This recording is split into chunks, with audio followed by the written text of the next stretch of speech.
Ladies and gentlemen, to a Cy Young winner, a man who's in the middle of a season that they're going to say is historic. He could potentially be the first man ever to throw a baseball in his first 3 seasons as an ace and have under a 2.0 ERA. That is literally how they track who's good and who's not. This guy might be the greatest of all time when it's all said and done. Former Indianapolis Indian. Former LSU Tiger. Yep. Former Air Force Academy maybe Flyer. I don't know. Jet. Falcons. Ladies and gentlemen, Paul Skenes. Yeah, Skino. What's up, guys? Sick hair. See, Trevor could have done that with his hair. He didn't do anything. What's that? Did you see what just happened there with the whole Trevor Lawrence thing? Do you have any thoughts? Do you think Connor's getting worked right now by Trevor? And do you think he is actually a little bit worked up? Seems like he's a little emotional right now.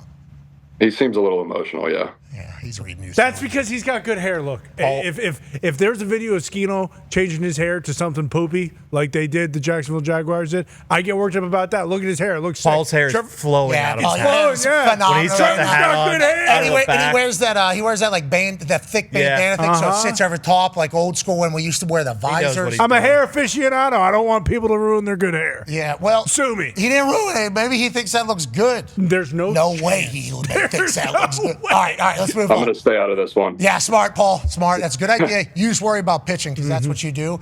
Let's talk about you pitching. Brother, we appreciate you joining us. You're in the middle of absolutely dialing it up.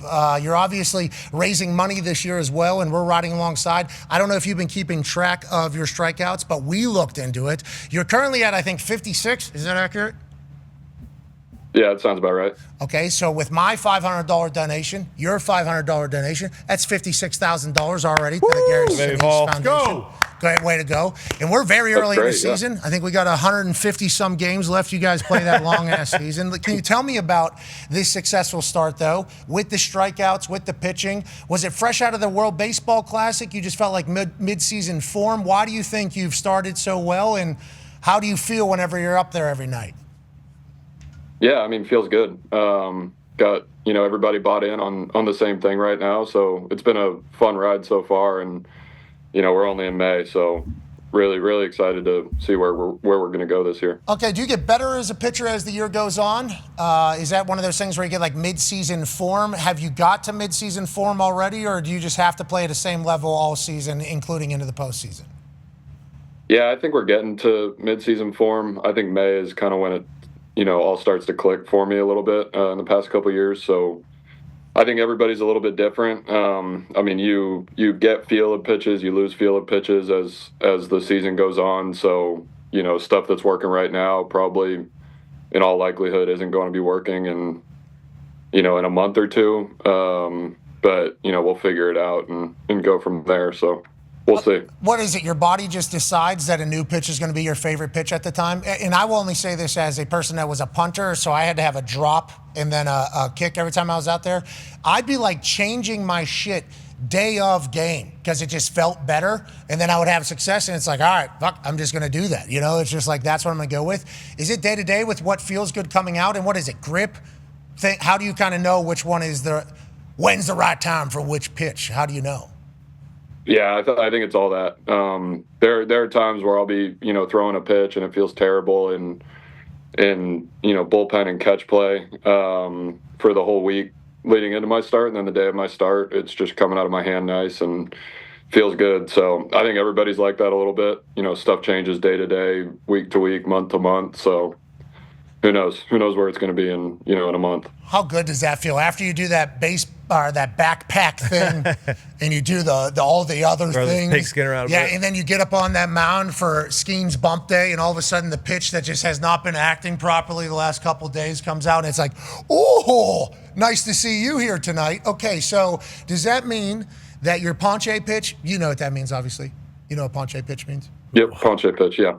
You understand what that is? I know baseball. He was there. Bad memes. Yeah, you know ball. Yeah. You know ball. We know that. Thank you. Ponche, obviously, one of the greatest things I've ever experienced in a baseball game, other than catching a foul ball with a fishing net at PNC Park back in the Well day. done. Boom. But your ponche pitch, do the batters know what it's going to be?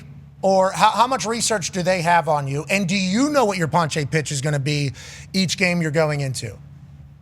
Yeah, to be honest, a lot of the time I don't know what it's going to be, which, that's what makes it fun. if you're a lot of guys go out there and they have the same, two ponche pitches and nice. We're starting it. We're starting it. Yes. Yes. We're starting it. We're keeping it going. Okay. Yeah. Thank you. Cone. Yeah. All right. Go ahead. Yeah. I think with me, a lot of the time, I don't know what it's going to be. So I just, start just throwing pitches until it feels good and then, go from there. Who's calling the pitches? Catcher? Yeah. Catcher. I don't shake a ton. I'm too stupid to call my own pitches. So I just let him do it. He's got my career in his hands every fifth day.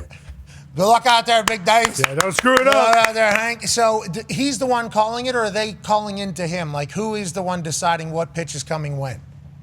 Yeah, it's all him. Some teams are doing the from the dugout stuff, and but we do it where Henry calls the game, and Joey and Andy and our other catchers, they all call the game for themselves. Do they all have different strategies? Like, do you appreciate the way he approaches the game with how he calls it? Does he ask for your influence day to day, like when you're pitching? Like, hey, what do you like today? What do you not like? Like, how is that conversation going? Yeah, I think a lot of the time it's not even a conversation, just because we see how it's going in the bullpen, we see how it is between innings. During the game, sometimes a pitch just sucks, so we just stop calling it. Nothing really needs to be said then. So, but there's a lot of communication that goes into it. We like the changeup this year, huh? Yeah, I think it's pretty good. It's devastating. Did you work on it this? What was it? I think you said you were working on a pitch. I don't remember if it was the changeup or not. Is this what you were working on this offseason? Yeah, I've pretty much gone with the same repertoire as last year. So the changeup, I mean, we're constantly working on all the pitches. I might have made some changes to the changeup or my sinker or something else. I think a lot of the time it's like kind of subconscious for me, where I make changes to the pitch and it either gets better or worse, and then we either have to fix it or keep riding with it. But I think the changeup I've been riding with for probably 5 or 6 years now. I should have known that, obviously. And that's what that is. I should have known that, obviously. That is it looks like fastball coming right down, and then it just hits the brakes basically on me, or what happens? Yeah, ideally everything looks like the fastball, and then it moves different or hits the brakes or something like that. The changeup's just slower, and it moves a little bit more down and arm side. So, yeah, sometimes it gets swing and miss, sometimes it doesn't. Are we nibbling at edges all the time? Right, that's the changeup right there. That's the changeup, yeah. Jesus, I would fucking take that yard. I mean, easy, no doubt about it. I've been playing Thunderball in here, Paul. Okay, I've been looking at wiffle balls coming at me. Okay, wiffle balls are tough. Wiffle balls move more than baseballs. Yeah, right. I've seen you this year. I've seen some Shohei shit. Have you been seeing him pitch this year? Do you watch other pitchers? How do you kind of feel about the state of pitching in baseball right now? I would say, pitching is probably as good as it's ever been, and it'll probably only continue to get better. I think pitching evolves very quickly. Yeah, Shohei's, he makes me really glad I'm not a hitter anymore. I don't want to face guys like him. He's kind of struggling with it, I guess. They're saying. I'm not saying this. They are saying that now that he is full-time pitcher, the hitting is not as, he was like MVP hitter or whatever, prolific hitter as it was last year. They're saying it was a balance. You, former catcher, obviously hit, and also pitcher. The thought of him being able to accomplish, like Travis Hunter. When Travis Hunter came into the NFL, we were all pulling for him. Like, we were all like hoping that he would be able to accomplish something that nobody's ever been able to do. But whenever you would ask guys that were potentially in those positions, they'd be like, it's going to be really hard. That is going to be a very, very hard thing at the professional level, on his body, on his mind, on everything. For you with pitching, the breaks in between, it's an all-encompassing, we're working on becoming better pitcher at all times. And at one point in your life, did you want to hit and pitch? I wanted to hit and pitch for most of my life, and then when I was at LSU, I was hitting and pitching and had a pretty good fall, and then they just stopped putting me in BP groups. I found out after the fact that our pitching coach told all our pitchers that they couldn't throw inside on me, so I guess that's why. That's probably one of the reasons I had a good fall. But yeah, they just stopped putting me in BP groups, and there was no conversation. They just said it was just, hey, you're not pitching anymore, but no words were said. I think it was just an understanding that we came to. So my body feels a lot better when I'm just pitching. And during your day's break, your 5-day break, I think I saw you do an interview with Scooble, where it's like day one recovery with Jet Pass. I think it's Sources. Yeah. Super Sources or something like that. Super Sources with Super Jet. Sources with Jet Sources Pass. Loaded tell. up the Jet of Sources. Sources tell Jet passing. So, yeah, so I think that is the I actual think that name. is actually what it's, it's Jet Okay, passing. we but found it you out. get it. Okay. But you were on there talking about the recovery days, like first day recovery, second day we start doing this, third day we start doing that. That feels like a very regimented thing. Have you always been like this? You developing this? Is this now that you're an old man, you have one of these? Like how do you think that kind of has evolved or where it's going to now? Yeah, it's evolved. I think I've always been very, routine oriented. So right or wrong, I was doing the same thing going into every start, every game. And so I think just as I've gone on in baseball, I've learned more about my body. So I know what works, what doesn't work. But it's the same thing every 5 days, every 6 days. It's incredibly boring. But you got to do what you got to do to show up and be ready to pitch. Yeah, be the face of a franchise. Yeah, I appreciate the fact that you're very boring. We asked you one time, what do you do for a hobby? You say, I nap. Yeah. And then I wake up. Maybe fish a little bit. Okay. Yeah, I do baseball. With Jared, who we Eat back food soon. or We nap and just do baseball.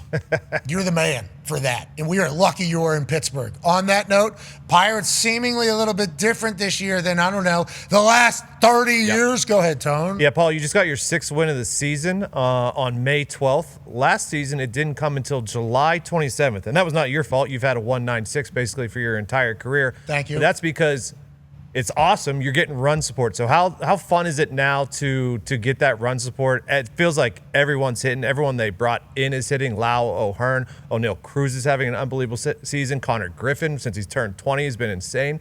How cool is it now to have the run support also with your starts? Yeah, it's been great. It's a really fun group to be around. The last couple starts, I got a lot of run support my first few starts, and we won a couple of them. And the last couple starts we scored, I think, in the first inning. And 2 starts ago we won 1-0, and the last start was 3-0. So we're scoring early, which makes it easy to pitch, which is nice. And then all you got to do is win by 1. So we're doing a good job, scoring more runs than the other team. That's kind of what the whole game's about. So Yeah, I guess so. yeah, it's been fun. I appreciate that you say in your mindset is we only need one more run. That's all we need, just one run. And expect yourself to be perfect, which I appreciate. You got some young studs on that team. Tell me about the 19-year-old Connor Griffin. I know you guys had a birthday party. He's actually 20 now. He's 20. Yeah, he's a changed man. He's all grown up now. They got him a bounce house. Yeah, Paul. I remember that. We I thought he did, yeah. turned 19. No, he turned 20, actually, which sounds a little bit more like understandable. Yeah. 19 in the bigs felt outrageous. Just it did feel a little bit outrageous to me as a non-super baseball person. Just like, wow, I didn't know you could do that at such a young age. He seems like a 90-year-old man, though, the way he talks and everything. Can you describe him and why he's seemingly the right one to be a 19-year-old Major League Baseball player? Well, I mean, you said it. He sounds like a 90-year-old man. I wouldn't go that far, but he's definitely mature. He's been mature ever since he was 19 too. So, yeah, I think he like everybody, you go through some growing pains when you get into the big leagues, whatever that looks like, and so I think he's learned a lot. It feels like he was up for. He came up after our 6th game, I think, so he's been up pretty much all year. But feels like he's been around the league for much longer than that, and obviously he's doing well, playing well. Great guy to have behind you defensively. Great guy to have in the lineup in the clubhouse. He's one of the guys. Can't wait to see what you guys do for his 21st birthday. This is for his 20th Oh, birthday. boy. Yeah, that should be a good time. Middle of the season, obviously, get a chance to That's celebrate. still in the clubhouse? Or? Yeah, where do we keep that at? No. With all the cones that we steal? No, yeah, I think we blew it up. It was our groundskeeper who did it, so I think they blew it up in his office. So he might still have a bounce house just in his office somewhere. Good for the lads. Is that a hoop right above it, too? Oh yeah, we got a little mini hoop in there. that thing gets used pretty frequently in rain delays, which we have a lot of. Who's the best shot? Pittsburgh. Man, Carmen Machinsky's pretty good. Mitch Keller. It's mostly, as far as I know, it's mostly the pitchers that are taking shots. I think the hitters, because when we're in rain delays, the pitchers don't have anything else to do. The hitters will go into the cage. Carmen's he's good at everything, and Mitch is good at everything. I can make a 3-foot bank shot with the best of them, but other than that, it's pretty tough. Yeah, small hoop though. Bank shot's difficult. That is a tough shot. Thank you for saying that. Because I can hit. I've been a part of some mini hoops as well in my day in equipment rooms and in locker rooms. I can hit from further. It's tough for me from close. With the little ball, for some reason I can't. But you get me back a little bit, I can get you. I'm never gonna bank. That fucker's coming way out if I can. Flatter ball, maybe I'm in a better spot. So I think the touch you're showcasing is good. Yeah. But it sounds like these other guys certainly embarrass you on a regular basis. Yeah, I mean, I'm the type of guy in the clubhouse. It's like if I'm the guy that's like, at recess and, you're whooping my butt in basketball. I'm taking my ball and going home or something like that. That's kind of how I do it. So usually when they're going, I'll let the big boys play. But when it's me and whoever else, I'll give them the business a little bit. But usually I don't. I stay out of it. That's smart. You're on the B court. Yeah. Yeah. There's no reason to walk over to the A court. Yeah, that's why I don't play video games. My brother was so good, he beat my ass. I said, I'm not doing this. Yeah. I'm not. Yeah. Same exact thing. Yeah. Yeah, I suck. It's not enjoyable for me. It's not enjoyable for anybody else. So I'll watch you guys. I'll watch you guys do it. Like I when the Twitch thing started and everybody was watching video game players, it made sense because I used to have to watch my brother. Kind of have to because the weather was terrible, but I would watch, and it was enjoyable. But when I was playing, I was ass. I was just the worst video game player of all time, and they killed me. Why do I want to feel like that every day? I don't want to feel like that. I'm not doing this. Yeah. Yeah, I understand. Yeah, you're supposed to be having fun. Why do something you hate when you're supposed to be having fun? Yeah. It's the same way with golf for me. You stink at golf? Yeah, golf sucks. I'm terrible. I bet if they figured that out, you need to watch Kawashala. He's young. You need to watch Kawashala. Get your hips tight. It feels like you should be good at that. Most baseball players can figure it out, can't they? I think you'll be able to figure that out. Most can, yeah. I haven't done it yet. That's because you're locked in. We're throwing that change up 6 years. Yeah. You know what I mean? We got to throw that every single day so it continues to get hotter and hotter. Let's talk about some more hijinks that baseball has. Last question for you. Go ahead, Con Man. Yeah, Skeno, did Bubba Chandler possibly beat your ass in that basketball game? Because I saw there was some sort of pranks going on. There was some bubble gum on top of his head. I believe this was yesterday in one of your victories. Are you guys a big prank clubhouse? Is this something that is basically going on every single day? And this just feels like immaculate vibes. It's incredible that he didn't even realize it. Yeah, I had nothing to do with that. Sure. Other than not spoiling it, but everybody did a great job. Nobody said anything to him. He was dancing there. The camera was right on him. He just thought it was on him just because he's a good dancer, which obviously he's not. So, yeah, I think that thing was on there for like an hour. Yeah, that's unbelievable. And I appreciate the fact that you all are watching him look at cameras thinking it's for him. I like that you guys, afterwards, you asshole, what did you think? You were just the star? You're not in the game? You think are we still doing this? Feels like you guys got a really tight team. If you're doing hour-long bubblegum on hat, talking shit to guy, you guys are stealing. Is Pittsburgh still all out of cones? Oh, yeah, we're still coning it. Are you guys still coning? Are we still it. welding masking? Are we doing it all? We're doing it all, yeah. We are not the ones actually stealing the cones. I think the fans are the culprits there, which love it. That's super funny. So, not obviously not condoning. No, of course not. But we appreciate buying in on the thing as a city coming together and keeping everybody safe too. They will only take the cones that they're allowed to take, as you know. Users wouldn't do that. That's the type of thing. Correct. They would not do. They would certainly get the right cones. Yeah. But we got any more, or are we sticking with the welder's mask and a cone? No, that's it. We're riding with it for the whole season. Maybe I'm sure there will be more hijinks. I think Bubba will be, head on a swivel, taking his hat off and checking it. You guys do. Probably every inning now. So we'll get him again at some point. What was that fire that was happening? Wasn't there a Oh fire? yeah, the hot, match on the back of hot feet. Oh yeah. Yeah, we haven't done that yet. I don't know I don't know if we will. That's a little old school. That was before my time and probably everybody else in here. But hey, who knows? Who knows? It's a long season. Bring it back. I love that these are just known things. Hey, when you're on the road a lot, Yeah, we got a lot. We gotta fill time here. Okay, so we're putting shit on people's cleats, lighting it on fire, I do believe, and then it just burns up, and he smells fire. Yep. And he's on fire in the clubhouse. Yeah. You baseball people are awesome. Paul, good luck the rest of the way. We appreciate the hell out of you. Let's keep ponching people, huh? I like that idea. Let's do it. Told Harry Davis we need a good ponche pitch and good ponche celebration as we're going out there, brother. You got it? Yes, sir. Hey, I didn't get any help out of you. I found my slot right here. Do I need to be wiffle ball? This is with a wiffle ball. I don't think I'm supposed to throw here. I think I'm supposed to go right here. When am I letting go of that ball, Paul? When am I letting go of that ball? When what? Maybe like even with your head. I mean, just keep throwing it. You'll figure it out. Okay, that's it. Thank you. You just gotta Big practice makes perfect. You just gotta Good practice. advice. You're the man. Okay. I don't have the time, so maybe one day we'll be able to figure it out. I need an instant fix. I need a silver bullet. I need a magic bullet and a silver bullet. Yeah. I'll take whatever Both, afterwards. as long as the whatever the Rockies are case, blue. I appreciate you. You're the man. Good luck the rest of the way. Ladies and gentlemen, Paul Skenes. Yes, Tito.